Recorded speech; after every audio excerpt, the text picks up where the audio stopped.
बिस्मिल्लाहिर्रहमानिर्रहीम। अस्सलाम वालेकुम नाज़रीन, मैं अहमद फ़वाद हूँ और आप मेरा यूट्यूब चैनल देख रहे हैं। नाज़रीन, बड़ी ही अहम तफ़सीलात हैं जो आज की व्लॉग में आपके साथ मैं शेयर करने जा रहा हूँ। नवाज़ शरीफ की जानिब से, शरीफ माफिया की जानिब से बाकायदा तौर पर जो हमला है वो सुप्रीम कोर्ट ऑफ पाकिस्तान के ऊपर कर दिया गया है और इसमें बिल्कुल भी हैरान होने की बात नहीं है, क्योंकि शरीफ ख़ानदान इसको एजाज़ समझता है अदालतों के ऊपर हमला करने को। और इससे पहले भी तारीख भरी पड़ी है, किताबें भरी पड़ी हैं। 97 का जो एक वाक़या है वो अब तो सबके सामने आ चुका है कि किस तरह से ये सुप्रीम कोर्ट ऑफ पाकिस्तान के ऊपर हमला आवर होते हैं अगर इनको अपनी मर्जी के जो फैसले हैं वो ना मिलें। और इमरान खान इनको क्यों माफिया कहता था, supreme court of Pakistan, chief justice of Pakistan, उनके खिलाफ आज एक तो जो ये एलामिया पीडीएम ने जारी किया और इस एलामिया के बाद राना सनाउल्लाह ने क्या स्टेप उठाया है, इसकी तफसीलात भी मैं आपके सामने रखूंगा और आपको पता चलेगा कि इमरान खान क्यों इस शरीफ ख़ानदान को माफिया कहता है और ये क्यों माफिया है। वाकई में ये माफिया है जो कुछ सुप्रीम कोर्ट ऑफ पाकिस्तान के साथ इस वक्त कर रहा है, जजिस के साथ कर रहा है। लेकिन दूसरी तरफ भी इनको पैगाम दिया जा चुका है चीफ जस्टिस ऑफ पाकिस्तान की तरफ से भी कि वो आइन के साथ खड़े हुए हैं और जो आइन कहता है फैसला वही होगा। Supreme court of Pakistan, chief justice Umar Ata Bandial साहब ने भी एक अहम बैठक हुई है, इस वाले से भी कुछ तफसीलात सामने आ रही हैं, इस पर भी कुछ रोशनी डालने की मैं रोशनी डालूंगा। इमरान खान साहब जो हैं उन्होंने भी एक कॉल दे दी है और बड़े एग्जैक्ट टाइम पर इमरान खान साहब ने एक कॉल दी है और ये वक्त है सुप्रीम कोर्ट ऑफ पाकिस्तान के साथ खड़े होने का, ताकि जो दबाव डाला जा रहा है इस दबाव को एक अवामी लेवल के ऊपर अवाम जो है वो भी सुप्रीम कोर्ट ऑफ पाकिस्तान के साथ खड़े होकर जवाब दें। और ये भी मैं आपको बताता चलूं कि इस वक्त जो ये शरीफ ख़ानदान कर रहा है ये तो कुछ भी नहीं है। ये अभी आप यूँ समझें कि बड़ा वो इनिशियल स्टेजेस के ऊपर है जो सुप्रीम कोर्ट ऑफ पाकिस्तान के साथ वो खड़े। अता का मैं वो शॉर्ट सुन रहा था जिसमें बाकायदा तौर पर वो नाम लेकर कहते हैं कि ईमानदार जजिस। और जब उनसे पूछा गया कि ये कौन है ईमानदार जजिस, तो उसमें वो कहते हैं कि तीन तो आपके सामने ही हैं, यानी कि वो डायरेक्ट अब कह रहे हैं कि चीफ जस्टिस, ज़ाहिर सी बात है तीन का जो बेंच है उसकी तरफ उनका इशारा है, chief justice Umar Ata Bandial, justice जाजुल Ahsan और जस्टिस मुनीब अख्तर साहब, कि ये इमरान खान साहब को फैसिलिटेट जो है वो कर रहे हैं। ये अता तारड़ साहब का कहना है। और जो इनके एक 97 में जो किरदार रहा है तारड़ फैमिली का वो भी आपके सामने है। बहरहाल सबसे पहले तो जो पीडीएम का इजलास है इसकी कुछ अंदरूनी कहानी मैं आपके साथ शेयर करता हूँ कि असल में ये इजलास कितनी मिन्नतों तरलों से बुलाया गया, फिर उसके बाद इसके एलामिये। और हाँ, एक और भी इंपॉर्टेंट चीज़ है कि एक फ़ोन कॉल भी आई है नवाज़ शरीफ की जानिब से और उस फ़ोन कॉल में ये कहा गया है कि जज साहब से कहें कि हमारी मर्ज़ी का फ़ैसला लिख दें। इस पर क्या जवाब दिया गया, बड़ा तगड़ा जवाब दिया गया, ये भी मैं आपके साथ शेयर करूँगा। पहले आपको बताता चलूँ कि जब ये इजलास शुरू हुआ पीडीएम का, एक तो आसिफ जरदारी इसमें आ नहीं रहे थे। बड़े ही मिन्नत तरलों के बाद आसिफ जरदारी को इस इजलास के अंदर शरीक करने पर राज़ी किया गया और इसकी जो ज़िम्मेदारी थी वो मौलाना फजल रहमान को दी गई। और फिर मौलाना फजल रहमान वहाँ पर गए और मिन्नत तरला उनकी जानिब से किया गया या फ़ोन पर रब्ता किया गया जैसे भी। फिर उसके बाद आसिफ जरदारी ने कहा कि ठीक है, मैं इस इजलास में शिरकत इख्तियार कर लेता हूँ। लेकिन पीपल्स पार्टी इस तमाम तर सूरत हाल को बिल्कुल इससे साइडलाइन हो चुकी है। जो उनके बयानात आ रहे हैं, कादिर मंदोखेल का लास्ट व्लॉग में मैंने बयान आपके सामने रखा था, वो तो कहते हैं जी कि ये साग डार और ये जाएँ इस्तीफ़ा दे दें, इनसे तो वजारतें ही संभाली नहीं जा रही। तो वो इनसे आहिस्ता आहिस्ता उन्होंने ख़ुद को साइडलाइन कर लिया हुआ है। कल को कुछ भी होगा तो आप देखिएगा कि आसिफ जरदारी इनसे पहले अलहदा होंगे। और इस वक्त इलेक्शन की मुखालफत भी कोई पीपल्स पार्टी की जानिब से उस लेवल पर जाकर नहीं की जा रही, क्योंकि पीपल्स पार्टी की कोई स्टेक्स है ही नहीं उनके पास। खोने के लिए कुछ इस तरह से नहीं है कि पंजाब में तो ऑलरेडी से वो थे ही नहीं और वो तो अपनी एंट्री करना चाह रहे थे पंजाब में। लेकिन शरीफ ख़ानदान का सफाया होने जा रहा है। अगर ये इलेक्शन होते हैं तो पंजाब से शरीफ ख़ानदान मुकम्मल तौर पर आउट हो जाएगा और यही इनको डर लगा हुआ है। बहरहाल इस मीटिंग के अंदर सबसे पहले तो ये सवाल पूछा जाता है कि क्या हम जो इलेक्शंस हैं वो जीत जाएंगे अगर हम इलेक्शंस हो जाते हैं। और जैसा कि लग भी रहा है कि सुप्रीम कोर्ट ऑफ पाकिस्तान भी अब आइन के साथ डट गई है और जाहिर सी बात है आइन में तो ये लिखा हुआ है कि 90 रोज़ के अंदर ये इलेक्शन होने हैं। तो इस पर उनको वाज़ेह जवाब दिया गया कि नहीं, किसी भी सूरत में अगर अभी इलेक्शन हो जाते हैं तो आप इलेक्शन नहीं जीतेंगे, बेशक धांधली कर लें फिर भी आप इलेक्शन नहीं जीतेंगे। इसके अलावा पूछा गया कि क्या इस तरह की कोई गुंजाइश निकल सकती है कि 2 साल तक इलेक्शन को आगे डिले हम कर लें, क्योंकि इस वक्त तमाम जो ताकतें हैं, जो क़ुव्वतें हैं, जो पावर्स हैं हुकूमती, वो हमारे पास हैं, तो हम इसका इस्तेमाल करके इस तरह से कुछ कर सकते हैं। तो इसकी भी मुखालफत अंदर से सामने आई कि ये एक गैर आइनी अमल होगा और इस तरह से नहीं किया जा सकता। बहरहाल इस पर मज़ीद फिर ये भी कहा गया कि किसी तरीके से जो पीर की समात है, फुल कोर्ट की समात, फुल कोर्ट कह रहा हूँ, जो पीर को 3 रुकनी बेंच समात दोबारा करने जा रहा है, किसी तरीके से उसको रोका जाए कि वो समात ना करे। और इस पर फिर ये कहा गया कि फुल बेंच बनाने का फ़ैसला, और दूसरे नंबर पर फ़ैसला ना मानने का एक एलामिया जो है वो जारी कर दिया जाए कि हम फ़ैसला मानते ही नहीं हैं। यानी कि इनको भी ये मालूम है कि ये फ़ैसला तो आ ही नहीं सकता कि 90 रोज़ के अंदर इंतखाबात ना हो। मुद्दत 30 अप्रैल को ख़त्म हो रही है निगरान हुकूमतों की, तो इनको भी ये मालूम है कि फ़ैसला यही होना है, बेशक थोड़ा बहुत आगे पीछे हो जाए, लेकिन इलेक्शन होने ही है। तो इसलिए इन्होंने पहले से ये एलामिया जारी कर दिया कि हम इस फैसले को मानते ही नहीं है और फुल कोर्ट बेंच जो है वो बनना चाहिए। और इसमें जस्टिस काजी फायद ईसा का भी इन्होंने जिक्र किया कि उन्होंने एक फैसला दे दिया तो उनके फैसले के ऊपर अमल होना चाहिए। जस्टिस काजी फायद ईसा के फैसले के ऊपर अमल होना चाहिए, जो कि 2-1 की अक्सरियत से उन्होंने सुनाया था। लेकिन जो 5 रुकनी बेंच था, जो कि इस बेंच के ऊपर लार्जर बेंच था इस बेंच के मुकाबले में, उसका जो फैसला था जिसमें कहा गया था कि अस खुद notice chief justice of Pakistan के इख्तियार है, उसका फैसला ना माना जाए। और फिर ये chief justice of Pakistan supreme court के और 3 रुकनी जो बेंच है जो ये केस सुन रहा है, तो वो जो कुछ कह रहा है उसके जो अहकामात हैं वो आप पहले ही कह रहे हैं कि हम मानेंगे ही नहीं। और वही चीज़ है, पिक एंड चूज़, जो आपको पसंद है वो आप मान रहे हैं, जो आपको पसंद नहीं है क्योंकि आपका सफाया होने जा रहा है तो इस वजह से आप उसको मान नहीं रहे। तो ये चीज़ भी जो है वो इस इजलास के अंदर होती रही और ये चीज़ एलामिया में भी सामने आई। फिर एक और बड़ा फैसला ज़राए के मुताबिक ये भी सामने आया कि जब तक हम पावर में हैं इमरान खान के ख़िलाफ़ अब मज़ीद सख्त जो रवैया है वो अपनाएंगे। तो ऑलरेडी जो इस वक्त सलूक हुआ है पाकिस्तान तहरीक इंसाफ के कारकुनों के साथ, जो उन्हें मारा गया, तमाम तर वाक़यात रिपीट करने की ज़रूरत नहीं, आपके सामने है, जो उठाया गया लोगों को, लेकिन उसके बावजूद भी आप अवाम को झुका नहीं सके। अवाम इस वक्त इमरान खान के साथ खड़ी हुई है। तो मज़ीद सख्त करके भी देख लें, अवाम जो है वो अब भी इमरान खान साहब के साथ खड़ी है और वो आपके जो ये रवैया होगा या जो सख्ती होगी इससे मज़ीद नफ़रतें बढ़ेंगी और अवाम जो है वो नहीं मानने जा रही। तो ये चीज़ें ओवरऑल इस इजलास के अंदर डिस्कस हुई हैं।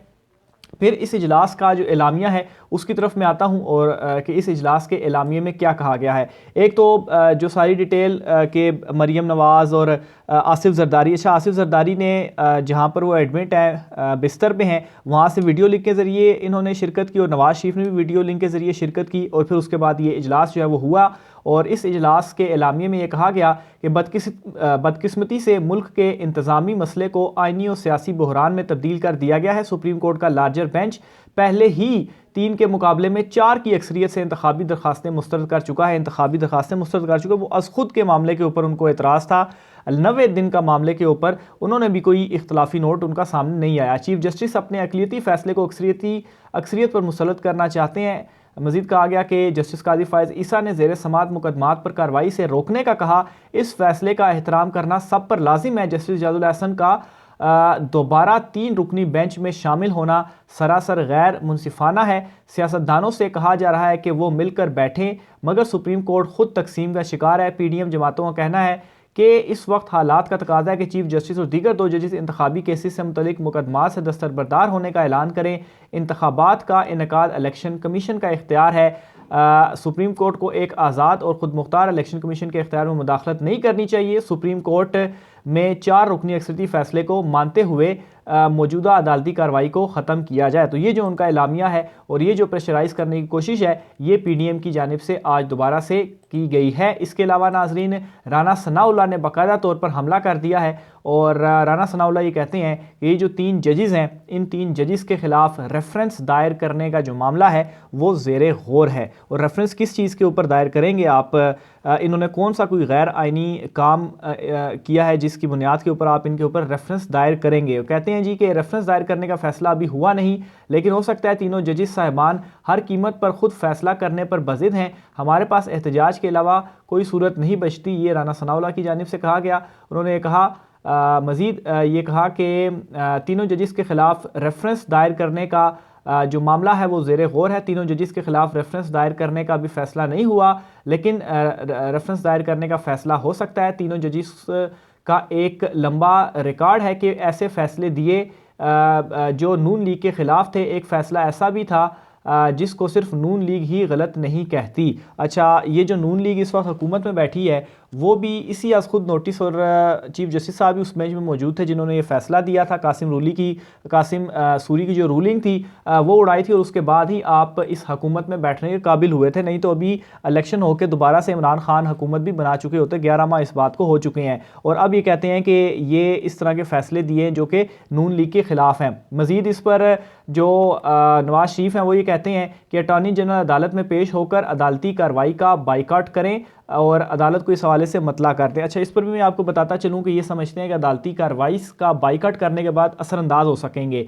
एक चीज़ मैं आपको बताता चलूँ कि ये तो उसमें पहले फ़रीक ही नहीं थी, PDM की जो जमातें थी, ये बाद में उसमें फ़रीक बनी, उन्होंने दरख्वास्त दी और वो एक्सेप्ट हुई और फिर उसके बाद ये उसमें फ़रीक बनी। और ये जो मामला इस वक्त सुप्रीम कोर्ट ऑफ पाकिस्तान के सामने मौजूद है, ये आइनी तशरीह का मामला है, तो इसलिए इसमें ये फ़रीक हों या ना हो इससे कोई फ़र्क अवल पड़ने ही नहीं वाला। तो इसलिए ये सिर्फ़ और सिर्फ एक हवा मीडिया हाइप क्रिएट करने की कोशिश की जा रही है कि अदालती कार्रवाई का हमने बाइकआउट कर दिया, फ़ैसला हम नहीं मानते, तो बस अब तो हम जो है सुप्रीम कोर्ट को प्रेशराइज़ करने की जो सारी की सारी जो टैक्टिक्स हैं वो हैं। नवाज शरीफ ने मज़ीद ये कहा कि बेंच के बाइकआउट के अलावा कोई दूसरा रास्ता नहीं। PDM के मुतालबे के बावजूद फुल कोर्ट का ना बनना किसी खास एजेंडे की निशानदेही करता है। बेंच में शामिल साकिब निसार ज़दा लोगों से इंसाफ की तवक्को नहीं है।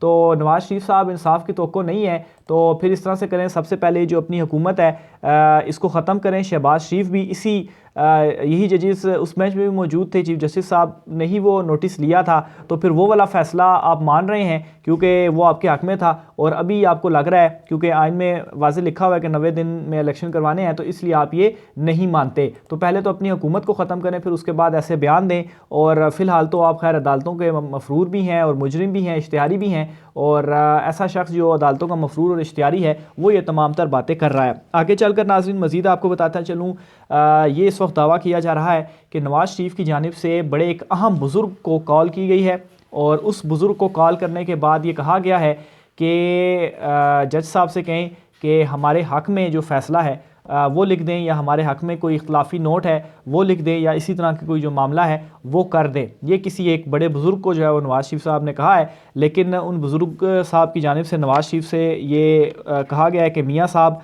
अब नहीं, अब बस, अब आप जो है वो कितना एक जो मज़ीद ये चीज़ें हैं वो करेंगे क्योंकि इनकी जो तारीख़ है वो सारी की सारी आपके सामने ही है। तो बहरहाल उन्होंने ये कहा है कि मियाँ साहब अब बस, और फिर उसके बाद ये जो पैगाम था ये आगे भी पहुँचाया गया कि इस तरह से जो प्रेशराइज़ है वो करने की कोशिश की गई है, जिस पर फिर बाद में मियाँ नवाज शरीफ को ये पैगाम पहुँचाया गया कि मियाँ साहब इस तरीके से अब जो मामलात हैं वो नहीं चलेंगे, और एक शट अप कॉल जो थी वो मियाँ साहब को दी गई कि ये जो आप मामलात कर रहे हैं ऐसे मामलात नहीं चलेंगे। तो वंस अगेन मैं रिपीट करूँगा कि सुप्रीम कोर्ट इस वक्त डट चुकी है, चीफ जस्टिस उमर अता बंदयाल साहब जो हैं वो इस वक्त डट चुके हैं, और दूसरी तरफ पाकिस्तान तहरीक इंसाफ ने भी एक बड़ा ऐलान कर दिया है। इमरान खान साहब ने आज कौम से दोबारा खिताब किया है, और उस खिताब में एक तो इमरान खान साहब ने कहा है कि मुझे ख़तरा ये है कि अक्टूबर में भी इलेक्शन नहीं कराएंगे, ये चाहते हैं इमरान खान जेल में हो या नाअहल हो फिर इलेक्शन कराएंगे। आइन 90 रोज़ में इलेक्शन कराने के लिए बड़ा क्लियर है। मफरूर नवाज शरीफ कहता है फ़ैसला नहीं मानेंगे। आप हैं कौन कि फ़ैसला नहीं मानेंगे? और अगर आप फ़ैसला नहीं मानेंगे तो फिर सुप्रीम कोर्ट ऑफ पाकिस्तान अपना फ़ैसला मनवाएगी भी, अपनी जो रिट है वो कायम करेगी, और इनके पास और कोई ऑप्शन भी नहीं है। हाँ, वो एक अलग बात है कि हमला ये कर देंगे या अभी जो ये हमले कर रहे हैं, लेकिन सुप्रीम कोर्ट ऑफ पाकिस्तान का जो फ़ैसला होगा उसके ऊपर इम्प्लीमेंट होकर ही रहेगा। मज़ीद इमरान खान साहब ने कॉल दे दी है पूरे मुल्क में एहतजाज के लिए। इमरान खान साहब ने कहा है, एक तो अगर इलेक्शन नहीं होते तो उस पर इमरान खान साहब सड़कों पर आ रहे हैं, अगर लेट से कुछ इस तरह का मामला होता है।